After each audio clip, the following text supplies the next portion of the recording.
you scared? I can see you from behind. You can hear me in your mind. जिन, आत्मा, भूत, प्रेत क्या सच में एग्जिस्ट करते हैं? और अगर करते हैं तो वो किसी इंसान के शरीर में क्यों घुसते हैं? इसका सिंपल सा एक आंसर है, जो काम, जो मकसद वो जीते जी पूरा नहीं कर पाते हैं, वह काम वो मरने के बाद करते हैं। भारत में कभी भी एक्सॉर्सिज्म या फिर पोजेशन की बात की जाती है तो हमारे दिमाग में सिर्फ एक जगह आती है, बालाजी, क्योंकि बचपन से हमने वहां पर नेगेटिविटी को दूर होते देखा है। वहीं कुछ लोगों की माने तो यह जगह सिर्फ अंधविश्वास और ढोंग को बढ़ावा देती है। इंस्टाग्राम, फेसबुक और यूट्यूब न जाने कितनी ऐसी वीडियोस आई हैं जो इस बात का दावा करती हैं कि बालाजी में एक अजीब व गरीब शक्तियाँ एग्जिस्ट करती हैं। इसका एक नेगेटिव एस्पेक्ट ये भी है कि लोग जानबूझकर किसी को परेशान करने के लिए उसे पोजेशन का शिकार बनाते हैं। इसी चीज़ को तलाश करने के लिए मैं अपने दोस्तों के साथ पहुंचा बालाजी। आज की इस वीडियो में मैं आपसे बताने वाला हूँ वो रियल लाइफ एक्सपीरियंस। जब मैं बालाजी गया था अपने दोस्तों के साथ तो मैंने वहाँ पर क्या देखा। क्या वहाँ पर सच में अंधविश्वास को बढ़ावा दिया जाता है या फिर नेगेटिव एनर्जीज होती है? तो ट्यूसडे मॉर्निंग का वो दिन था जब मैं और मेरा दोस्त बालाजी पहुंचे। डर था, एक अकेलापन सा था, क्योंकि अभी इस एज में नहीं आए थे जहां हम नेगेटिव एनर्जी से डील करना चाहते थे या फिर करना चाहेंगे। हम बालाजी पहुंचे डर के साथ। मन में सुपरस्टिशंस जो कि बालाजी से रिलेटेड बना दिए गए थे वो घूम रहे थे।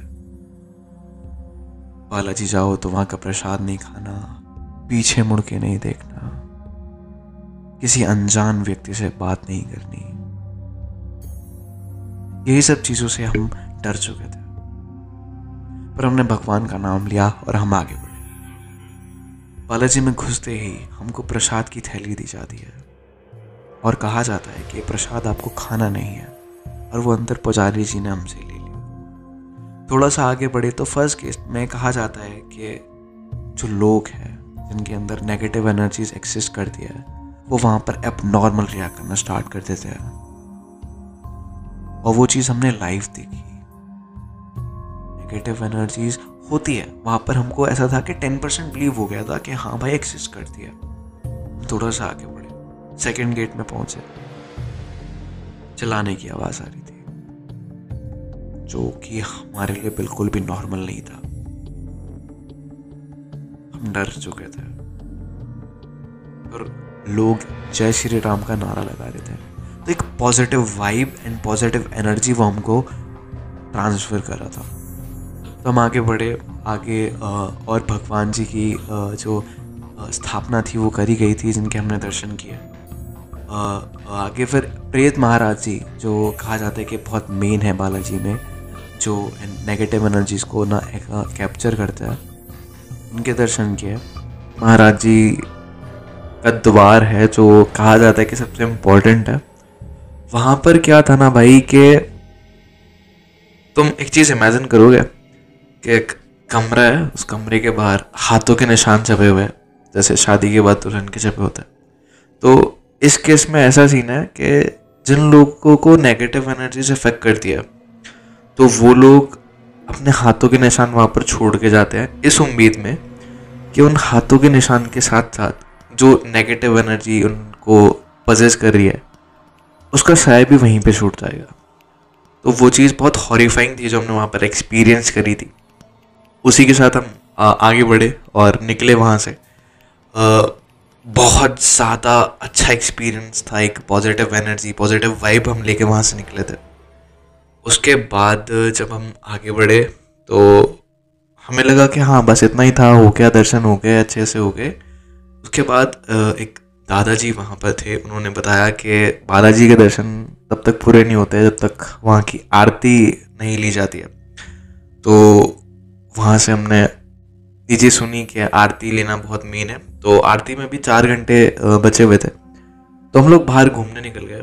हम लोग वापस आए तो जाने से पहले मैं कहूँगा कि सिर्फ 200 लोग वहाँ पर मौजूद होंगे कि हाँ 200 लोग की प्रेजेंस है, दर्शन कर रहे हैं। पर हम जब वापस आए थे तो वो नंबर जो था ना भाई, थाउजेंड्स में था। वो बहुत शॉकिंग था कि एकदम से कैसे ऐसे बढ़ गया ना। तो वो एक फेथ शो करता है कि बालाजी के टुवर्ड्स लोगों की फेथ कितनी है। बहुत अच्छा एक्सपीरियंस था वो भी। और तुम एक चीज़ इमेजिन करना, जो लोग दर्शन भी अच्छे से कराए, सारी चीज़ें अच्छे से करी, उनके अगर अंदर नेगेटिव एनर्जी थी वो बाहर निकल के नहीं आई। क्लाइमैक्स अभी बाकी था, क्योंकि जो लोग अंदर से बच जाते हैं वो आरती में नहीं बच पाते भाई। आरती बहुत ज़्यादा मेन होती है। एक चीज़ इमेजिन करना, आरती चल रही है, लोग चीख रहे हैं, चिल्ला रहे हैं, हम डरे हुए हैं, देख रहे हैं कि हाँ ऐसा कुछ भी हो सकता है। मेरे बराबर में एक आंटी जी खड़ी है जो पूरी आरती में नॉर्मल खड़ी रही है, बिल्कुल ठीक है। एकदम से वो एबनॉर्मल रिएक्ट करना शुरू कर देती है भाई, लिटरल मेरी फट जाती है। और ना बहुत हॉरिफाइंग एक्सपीरियंस था वो देखना, उनको डर गया था। पर हाँ एक फेथ था कि बालाजी हैं, कुछ नहीं होगा। वही चीज़ जो दर्शन करने के बाद जो पॉजिटिव एनर्जी मिली थी हमको, वो मन में ना स्ट्रॉन्ग होल्ड पकड़ रखा था उसने भाई। तो सब चीज़ें हो गई, आरती हो गई, जो लोग पजेस थे, जो लोग परेशान थे, उनकी परेशानी दूर हुई, जो लोग नॉर्मल हुए, खुश थे। तो एक ये रूटीन है उन लोगों का, जो लोग नेगेटिव एनर्जी से परेशान है, वो लोग आते हैं आरती में, वो ठीक होते हैं, वापस आ जाते हैं। तो इस एक कॉन्टिन्यूस प्रोसेस है जो चलती रहती है, और एक टाइम के बाद वो लोग बिल्कुल फ्री हो जाते हैं। और इसी नोट के साथ हम लोग वहाँ से बाहर निकले उन सुपरस्टिशंस के साथ कि पीछे नहीं मुड़ना है और किसी अनजान से बात नहीं करनी है, कुछ खाना नहीं है। और बहुत अच्छे से दर्शन किए, हम लोग बाहर निकले। और मैं तुमको यही सजेस्ट करूँगा कि भाई जो भी नॉर्म्स है, जो भी प्रिकॉशंस है बालाजी से रिलेटेड, तुम उनको फॉलो करो और अच्छे से दर्शन करके आओ। कि वहाँ पर जाना, मैं मानता हूँ कि भाई अगर तुम्हारे मन में थोड़ा सा भी डाउट है ना भगवान को लेके या नेगेटिव एनर्जी को लेकर, वो वहाँ पर तुम्हारा दूर हो जाएगा। तो एक वो थ्रिल मिलेगी तुमको जाने में, और एक वो फेथ भगवान के प्रति वो भी बढ़ जाएगा। तो बस इस वीडियो में इतना ही था। और अगर ये वीडियो तुमने यहाँ तक देखी भाई, thank you so much, thank you so much. Literal मेरी पहली वीडियो और तुमने यहाँ तक देखी, तो मेरे पास वर्ड्स नहीं है। और अगर कोई भी सजेशन हो तो वो मेरे को कमेंट में बता देना। अगर तुम्हारे पास कोई हॉरिफाइंग स्टोरी हो तो वो मेरे साथ आप इंस्टा पे शेयर कर सकते हैं, मेरे को डीएम कर देना, मैं शाउट आउट आपको दे दूँगा। बस इस वीडियो में इतना ही था। Thank you so much for watching.